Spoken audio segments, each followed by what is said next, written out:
Hilary, thank you so much for joining us, and we're so excited to learn more about your organization, all the work you do, and handing it over to you. Thank you so much, Mara. And this is a funny seat to be sitting in because I'm used to engaging with the people that I'm speaking to, so I can't see any of you guys. So if any of you have questions at any time, don't hesitate to reach out. And it's really an honor, and it's exciting to be able to speak to all of you guys. And so much of me wants to know, what do you all do and where are you based, so that I can learn more about how our work might or might not overlap. But without further ado, I'm actually going to be sharing a screen with you guys about what we're going to be talking about today. And I will definitely leave space at the end of the talk for questions.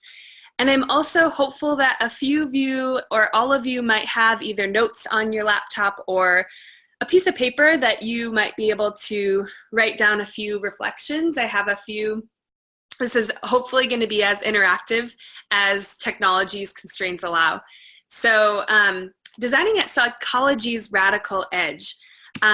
Today, what I would love to share with all of you guys, and as Mira shared, is a little bit about my work in West Africa, which has been happening over the better part of the last 6 or 7 years. And what I would like to do is to share about that, but to also provide sort of a broader context about how I even got there and what I was thinking about and what I continue to think about as I'm doing work in a place that's fundamentally not where I'm from. Because I think they're great questions of our times as technology and innovation continues to have each of us uprooting consistently and traveling to other places to work. So I think these are really important questions for us to consider of how do we address that work and show up for that work in a way that is mindful and hopefully seeking right relationship. So today we're going to talk about where identity meets context, meets community, which many or all of you should be somewhat familiar with as community psychologists, if I think I'm aware that many of you are, and where all of that meets right action.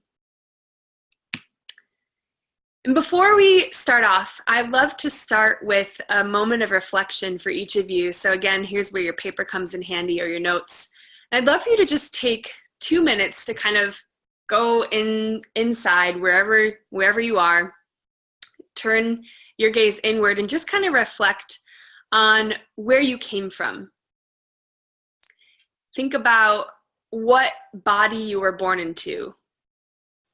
And how does that potentially influence how you think about the world around you? How does that influence the way you think about yourself? The way you connect to others? How might this body you were born into, the context you were born into, influence the way that you listen?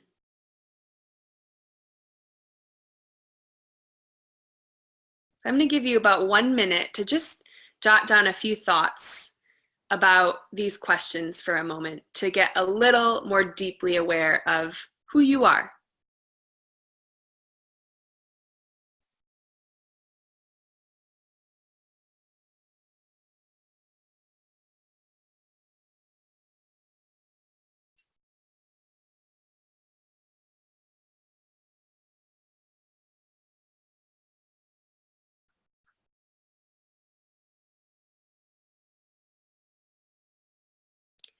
Okay, and because I don't have any sense of how far along you all are, I'm just going to, oh, I see a little note here.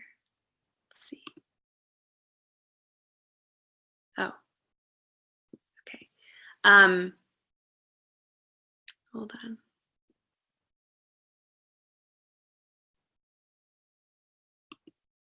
Okay, well, that reflection brings us to identity. So thank you all for participating, those of you who participated.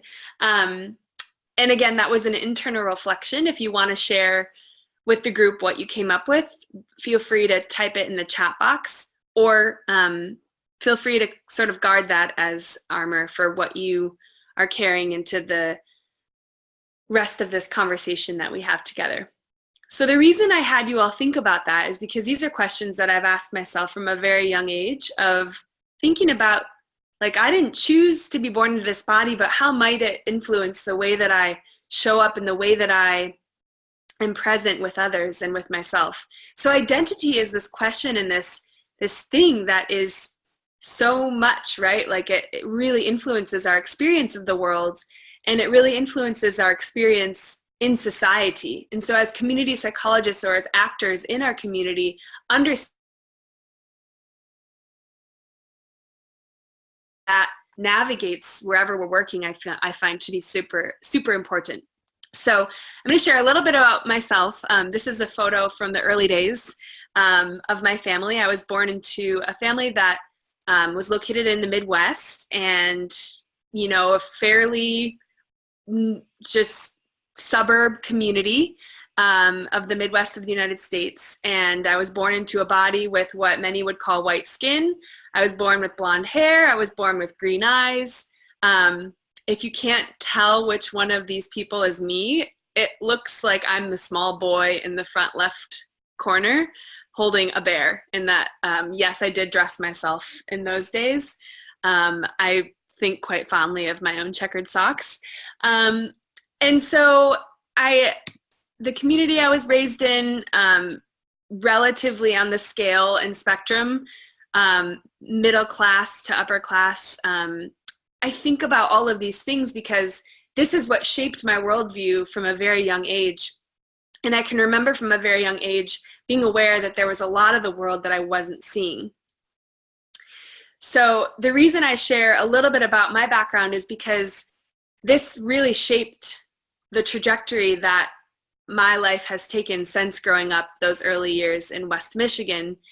And so knowing yourself and asking yourself these questions is really crucial for understanding and informing how you connect with others, and thinking about, how do others see me? Not overthinking it, but just being aware. And of course, connecting with others is how you build relationships in context. So we're going to move to sort of this next phase of, we've kind of talked a little bit about personal identity. Now we're going to think about, okay, context. I was born into this context, but my life is going to take me throughout tons of contexts after that first. So again, I want each of you to take 2 minutes and think about where you are currently, and whether that's where you live or where you work.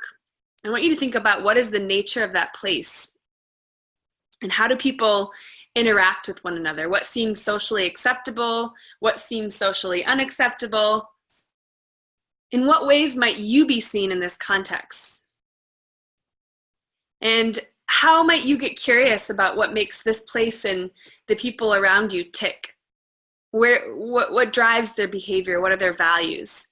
And what would you say that you and your identity that we just took a moment to think about, what do they have in common, and what do they not have in common?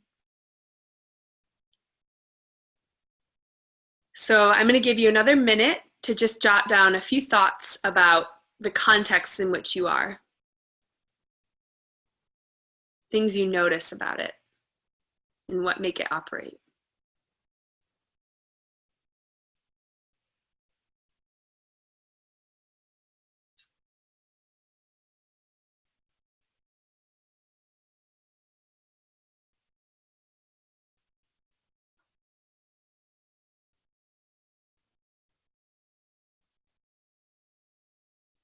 Okay, so hopefully you have another section on your worksheet. This image came to mind for me when I was putting this presentation together of being a sponge. And much of my work has revolved around me thinking, how can I be more porous? How might I continue to be an open receptacle for wherever I am, and to approach that context with curiosity. And within that notion of being porous, being able to ask questions to engage that context and really listen with intent. So much happens between the lines. So much is happening in the body language of people. So much is happening in what they don't say. And really just to receive that without judgment and to just allow that to kind of begin to piece together a picture for me on wherever it is that I am working. And then in terms of the sponge, just being aware of where are my edges, like where are the yellow parts of SpongeBob or the sponge that are not porous, and how do those shape the dynamic of my ability to connect with people in context. So again, moving from identity to context, there's really this beautiful and at times challenging interplay of all of these dynamics happening beneath the surface that really do influence your ability to do work in community. And of course, being able to connect to others is the essence of what builds relationship. And relationship is really the cornerstone of what we call community. And so my ability to be porous, my ability to listen, my ability to engage with others and to build that trust and that ability to relate is the essence of my ability to integrate or not into the community in which I'm working, which to me is the foundation of everything and of being able to do any good work. So again, going back to myself as a youngster, growing up in the heart of the Midwest. Again, as I said, I think from a young age, I was very aware that there was a big part of the world that I wasn't seeing and, was very frustrated. I felt like I really wanted to engage in the world in a more meaningful way. And by the time I graduated college, I knew I needed to leave the United States, and the best vehicle for me to do that, where my mother wouldn't kill me, was the Peace Corps. I knew that I didn't want to just travel and I didn't want to just touch and go in community. I wanted to really live in community and be immersed in community and to allow my worldview to kind of be flipped upside down again, because that's always where I've learned the most about myself, is when I'm able to be in those most porous moments. And just to give a bit of a context about what the Peace Corps is it's an organization where people from all over the United States, no matter what your age, can apply. And you basically have 2 years where you go to somewhere around the world to, they call it serve, but I would say live in community.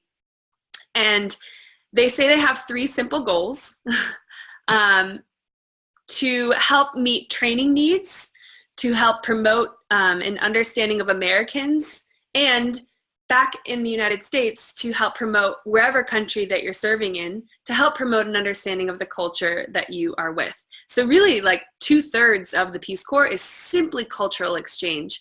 And number 2 was always a really hard notion for me to grapple with, because I don't know that I ever really felt deeply connected of what it meant to be American or to be from the United States. And I still don't quite know that. And really what was most important to me was number 3. I didn't go to serve, I didn't go to help, because to me that kind of implicates this like superiority complex where, I have all these, tools that I can give you. Really, that's to me false, because I find that I learned so much and such valuable, life skills by being where I was. So I didn't go to serve, I didn't go to help, but I went to live and I went to listen and to learn how to relate, how to connect. I went to go to learn how to be in community. And I think this is something I still think a lot about and have curiosity around how we think about the way in which we build community. So as I applied to the Peace Corps, they ended up deciding to send me to a country called Guinea, based on the west coast of Africa. I had never heard of Guinea before in my entire life. I actually had to look it up on a map because I was thinking it was an island off the Pacific, but that's actually Papua New Guinea. So just straight up Guinea. To give you a little bit of context, our number 2, what we're talking about. Guinea is an interesting, as every country has its own history, Guinea is a really interesting history that, as a Peace Corps volunteer that was sent there to nebulously economically develop the country, I was stepping into some really fascinating shoes. It was the first colony to basically gain independence from France. They told France to get out in 1958. And then it went right into a communist dictatorship for about 25 years, up until 1985. And then the communist dictator died, and no one wanted to step into power because they thought that the communist dictator was faking his death, as he often would do throughout his reign, and then whoever stepped into power he would kill. So when he actually died, no one wanted to take power, and so the military ended up taking over, and finally, after 4 days of pure anarchy, they put in a military dictatorship. Guinea is ranked in the bottom 10 on the Global Human Development Index, so they're certainly on the trajectory of whatever you want to say about the way we measure countries. Guinea definitely has some challenges carved out for itself that I don't think many other countries in the world deal with. Corruption is super high. It's been ranked the world's worst economy for several consecutive years. 70% of youth are unemployed, so hundreds of young people are graduating each year from college and don't have jobs. And the paradox is that it's a country that is extremely rich, from iron ore to diamonds to holding more than 50% of the world's bauxite reserves, which bauxite is the element that produces aluminum, which is used in cell phones. And there's an inherent lack of infrastructure, from roads to a waste management system, which I ended up pouring a lot of my heart and soul into while I was there, of building the countries first with my community. And often there's a lot of ethnic tension, often it borders on ethnic civil war. And of course, most people now know of Guinea because that's where the Ebola outbreak began, while I was still a volunteer there. And Peace Corps did end up pulling out eventually. So certainly in terms of context, on the spectrum, Guinea definitely was, on paper, faced with a lot of challenges. And when I arrived, what I saw was one of the most exquisitely beautiful countries I've ever been to, still to this day. And really, as a newcomer, and knowing that I'm this quote unquote invasive species that is very much different than my context, again, I was equipped with this idea of trying to be a sponge and just trying to be present to whatever was arising. So again, awareness of your context and yourself in that context will be the springboard, your most valuable springboard toward community and right action. So I was thinking about all these things as I was entering Guinea. Which brings us to community. Again, I arrived in this country in late 2011.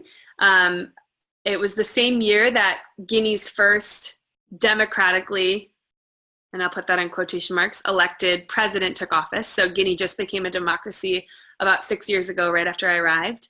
And of course, this picture taken super early days, where I'm learning how to pull water from a well. Again, I went with, this attempt to just really try to be present and to build relationship. And these two young ladies on my left became my dear friends my first 2.5 months of living in Guinea. The first 2.5 months are just training. So you're actually living in a family that doesn't speak any English, and you're just in language training and cultural training. So basically 8 hours a day you're learning, and then you go home at night and you're forced to practice what you learn because your family doesn't speak English. So I didn't speak a word of French before I got there. But again, language is another tool to connect, and not just French. I learned Pular, which is the local dialect, because that brings me another layer deeper in being able to connect and relate. In school, we're often taught that language is more than just a way of communicating. It's really a way of thinking. It's really a way of orienting your thought and really orienting self to place. So again, bringing it back to identity and context. This woman in the back, she was always my greatest humor critic. She always was like, you're not doing it right. So I love that she's captured in this image as well. This is a dear friend of mine. Being in the Peace Corps is just so much as just living and learning how to live in community. We were hiking to a waterfall, and she pulled out her book to read, and I looked over and she had this crowd of youngsters who were just enamored with what she was reading. This is me and my dear host mother. Goodness, it's so good to see her face. I miss her every day. She was honestly my cornerstone, my confidant, my spiritual guru when I was in Guinea. She lived right next door and is definitely one of the deepest relationships that I've ever had in my life. Here's a birthday party for her great niece down here, Fatumata. She's, I guess, turning 6, it looks like. I think we took like 7 hours to bake that cake. So yeah, community is all the things that you do with your family. It's all the things you do with your friends. It's really just listening and being present. And so much wisdom comes in just being. And so a lot of my time, my early, I would say first 6 months of just being in Peace Corps was honestly sinking into the flow of what it means to exist in that context, and being able to build relationship. So again, a lot is said between the lines, a lot is said and what's not said. And so as you begin to immerse, the history of the place begins to emerge. And that's really one of the greatest tools that you can have to enable right action in community. If it weren't for my ability to be in community, build relationship, and listen, I wouldn't have been able to hear what they wanted or what we might even be able to do together. So again, deep community is the greatest tool that you can have to ignite collaboration and also right action in community. So now that you have a sense of your identity, again, who you are, once you begin to piece together the context, where am I working and how does it function?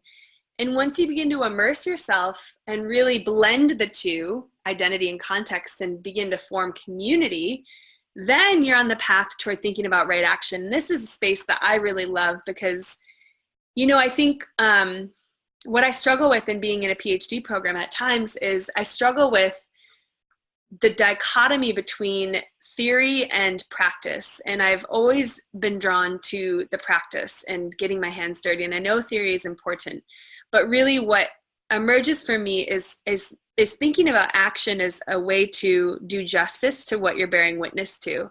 And of course, right action is really important, right? We don't want to just haphazardly go in and try and say, oh, we need to do this or that, but it's really arriving and emerging from that place of deep presence and deep community with your context that you then can know. And I think it's a gut thing. You can know what you're about to do is in alignment. So again, I think Peace Corps is an incredible springboard for that, because its emphasis is not on doing. Its emphasis really is on just being. And I think for a lot of volunteers, what emerges is that throughout the phases of being, you find that there is this nugget that the community really wants to bring to life. And so by navigating that with the cadence of place and context, you're able to bring that to life. And so I did that throughout my time living in Guinea, which was about 3 years. I mostly poured myself into 3 different projects. The first was I worked a lot in ecotourism. That was technically my mandate with Peace Corps. So what we ended up doing is building an ecotourism center, which you can see in the upper third photo in. We renovated an old French colonial hut so that it could be a space where if tourists or ecotourists came across Guinea and happened to come across the village I was in, then they could learn where they could stay, what hikes and excursions they could do. They could buy goods made by local artisans, and really learn how to be an invasive species in a place that's very still, I would say, untouched relatively. A lot of our work was going out and excavating new hikes and waterfalls and discovering these places that hadn't really been visited by many. My second project that really was probably my heart, soul, blood, sweat, and tears while I was there was setting up the country's first waste management system. Again, no trash cans exist anywhere in the country. And that was one of the first things I noticed is like trash is everywhere. And I don't know if many of you might be doing work in the developing world, and I'm sure you can relate. What we ended up doing in my town is installing about 100 trash cans and having a team of youth emptying the barrels. We had a small recycling center where we sorted compost for a revenue stream, and then we also sorted out plastic to sell back to a company in the city, the capital city that recycled it. We also negotiated a trash tax with the mayor, all of these things to try and make it sustainable. So, and of course, unfortunately, revenue does mean sustainability. So these two photos on the outer edges were a photojournalistic project that I did with a dear friend of mine. I called her up one morning, was like, I have this idea. You need to dress in really fancy clothing and sit in piles of trash. So she begrudgingly obliged. And this is of an expose called Guinea Wasted. And then lastly, what I poured my heart and soul and blood, sweat, and tears into was youth entrepreneurship. Again, as I said in context, Guinea has about a 70% youth unemployment rate. And so when thinking about how to tackle that, myself and about 5 other Peace Corps volunteers built Dare to Innovate, which is still fully functioning. I've been supporting it tangentially as I've done other things since Peace Corps. And it's been growing. It's spread to other countries. And I'm going to talk the rest of the presentation a little bit about that project and the work that we do. Oh, these are just more photos of the ecotourism and waste management. There's a video on YouTube about the waste management system. If you search Project Clean Dalaba, you can see a video of what that was. And then of course, Dare to Innovate is daretoinnovate.com, but we're going to talk about that next. So Dare to Innovate, again, the why, and this was again of having lived in context, speaking the language, having conversations, reading between the lines. Like, youth unemployment is a serious thing.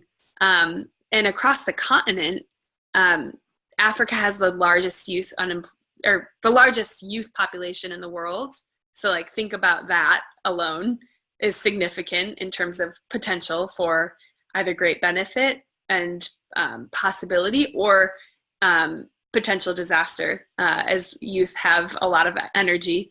And over 60% across the continent are unemployed. And so it's estimated that about 600 million new jobs will be needed in the next 15 years. So we all were hearing this left and right in our various areas of Guinea, and we all ended up coming together in late 2012 and building a coalition of volunteers who ended up piecing together an entrepreneurship training curriculum from soup to nuts to sort of spark this local ownership movement across the country. Again, youth unemployment, there's tons of studies about how it perpetuates generational cycles of poverty. It erodes social cohesion.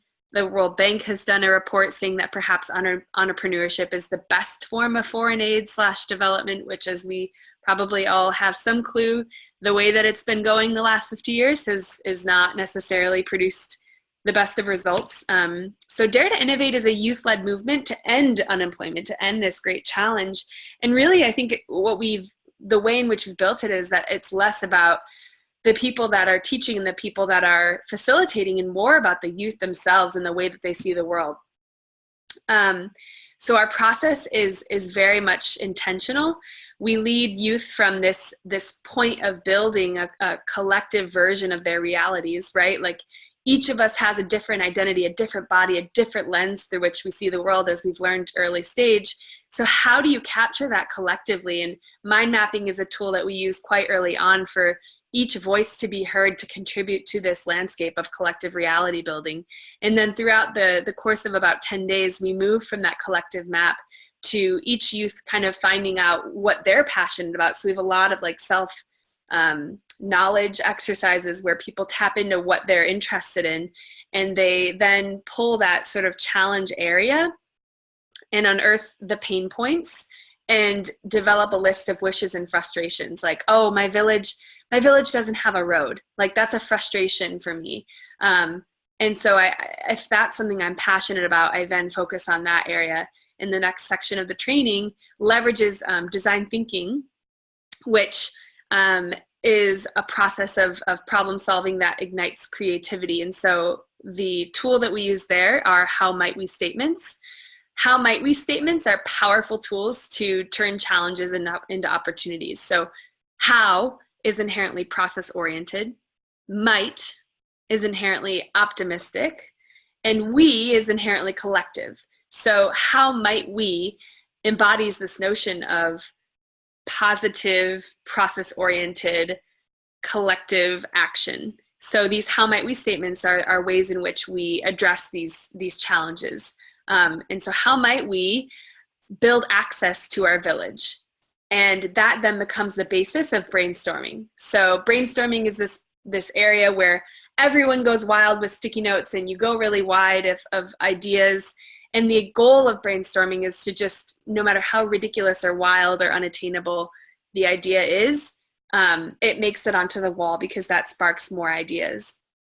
And then over time you hone the ideas and youth end up picking one as an idea that they want to follow, and they then map that to business realities with business models, or market-based realities. So that's really where the consolidation and the business creation comes into play. And then after that 10-day conference, which I think we've extended, it's now 2 weeks long, youth go back to their villages. They have about 6 weeks to digest and to carry their ideas forward. They conduct user research, they do prototyping, they build a business plan, and then they come back to our presentation or our conference center and pitch their ideas in front of a panel of judges. So here's an example of a mind map where the topic, which is placed in the center, this one was the Ghanaian life. And the process is that everybody in the room just raises their hand and they state a trend that they're seeing in their society. So I might see in my village that technology is increasing. So I state that and it gets drawn on the map. Somebody else might raise their hand and say, technology is decreasing. Inherently, those two are conflicting realities, but this is the beauty of collective reality, is that everyone has a different lens, everyone has a different viewpoint, and so therefore, necessarily, this all builds this three-dimensional view.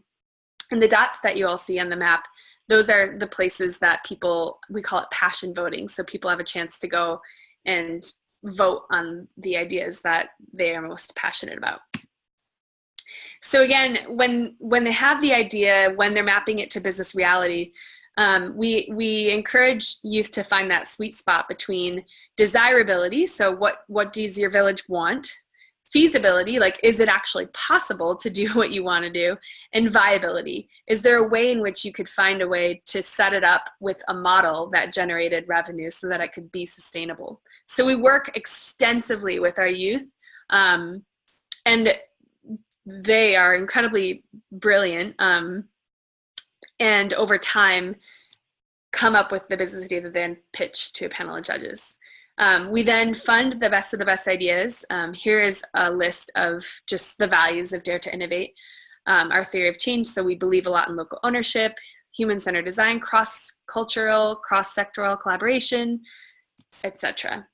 Over the last 5 or so years, and these numbers have since increased, we've seen about 32 businesses created by about 81 youth enterprise owners. So some have collaborated to create 200 and some odd jobs, and overall we've invested, I think to date, $100K in seed funding. So the best of the best ideas get a percentage of their startup cost to actually go out and create their business.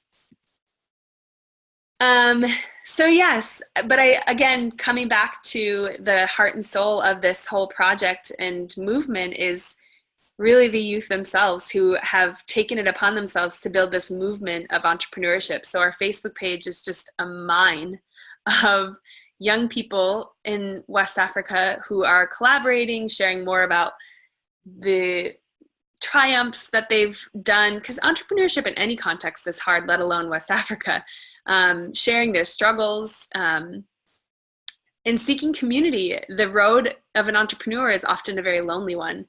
This is an image of Darius. He actually grew up in my village that I lived in Guinea, and he was an unemployed youth and went through our first ever training program. He actually applied to the training program and was the only one who hand wrote his application. And out of 100 applicants, I was like pushing for him to go with our team of evaluators. I was like, this guy needs to be in. He's so great. So he ended up getting in, and he ended up winning the whole thing. He started a school in our town, the first private school, and he started it in his uncle's living room out back of their house. And he now has about 600 students enrolled and 400 on the wait list because he doesn't simply have enough space. One of my favorite stories is there was one day that a family came with their child, and Darius had to say, like, sorry, I don't have space. And the next day, the family arrived again with their child and a bench so that the child had a seat. And he's also employed 12 other people. Fatimata is another example. She actually also was in the education industry. Not all of our entrepreneurs started education businesses. We've had a veterinarian. We've had a pest control. We've had a guy who's building a bus for students in the capital city. Fatimata built a daycare center for children at, she lives in a very busy neighborhood of the capital city where it's just an urban hustling, bustling center, quite dangerous. And women often bring their kids to market because they have nowhere else to take them. And so she started a daycare center and already has about 100 children. I'm sure there's more by now. And then she employs 3 others. So this is our belief statement.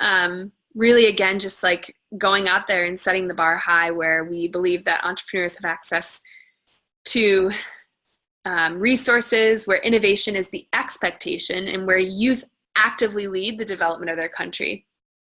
So I think that brings me to the end of this portion. I know that's been a lot, but just to sum, again, the relationship between identity and context and community and right action, I think, are all interrelated. And again, it starts from building at that foundation of knowing who you are and knowing more about this body that you were born into, and finding and seeking where that wants to be put to good work in the world, and navigating that with both context and community and right relationship in mind, so that you're doing it in a way that is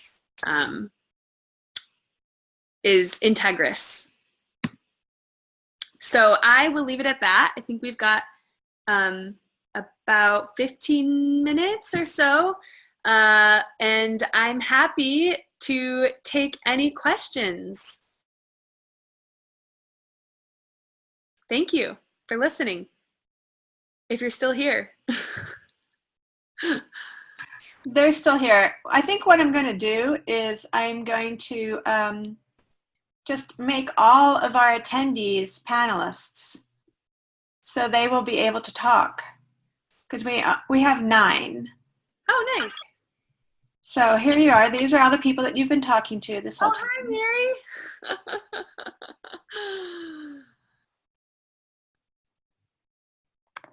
And everyone is on mute, by the way. If you just rejoined as a panelist, you may have to unmute yourself. Okay.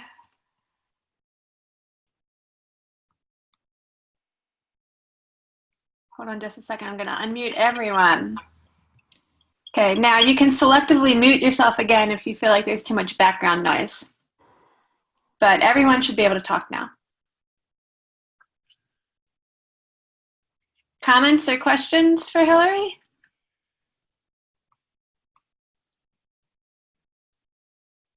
Hilary, I really loved hearing that from the start to the finish. And the reason I had signed on was I'm interested in how a model like this could be used with young adults in my community who have disabilities and who are unable to find steady work and jobs. So that, besides having the deep pleasure of hearing your work, that's what drew me in. Thank you. Thank you, Mary. I will look forward to exploring that further with you. Thanks. If you have any comments about her questions now, Hilary, you can go ahead and make those comments now. We've got a little more time left. Oh, yeah. I mean, well, Mary is at Pacifica. She runs our program, so it's a great honor to have her here. But I'm curious, Mary, is this the community that at one point you had mentioned of, or is this a different community? Well, I have a daughter who is blind, and as we've negotiated her adulthood, the prejudices in my community of Santa Barbara toward young adults with various kinds of disabilities is really profound. And so there are many, many things that these young people can do, but they're not given the opportunity to show what they can do, and they're not offered the accommodations that are even legal. And so at times I've wondered about creating a kind of cross-sector of including people with various kind of disabilities who are young adults, to engage them in their own fantasies, which are very, very vivid about the kinds of businesses they would like, and then to engage the community in that. Right now, Santa Barbara has many, many empty storefronts, and that is a deep concern to them. Those storefronts could be used both for immigrant businesses and also for businesses of people with disabilities. So I think that the model that I would love that slide that you had of the various steps of your approach, because it's just a beautiful map for how to work with people in this way. Thank you. Yeah, of course. And we can connect offline, Mary, but I would love to learn more about like whether they have a threshold of meeting already established and what that looks like, and also knowing the repertoire of curriculum that we've built, thinking about if there might be ways that could be helpful or useful to you.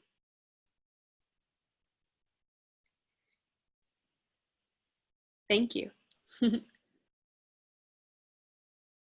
Any other questions for Hilary?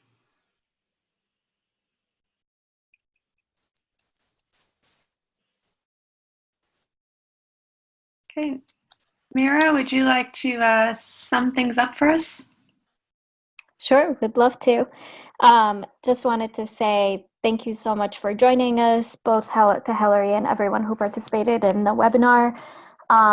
We are sharing out a survey that actually I think Jean just shared with everyone. We would love to hear your feedback on how the survey went, and if you have ideas for what else we could do. And yeah, thank you so much, Hilary. Loved your presentation, and so excited to hear all the work you're doing, and that it's continued to be done even though you're not there.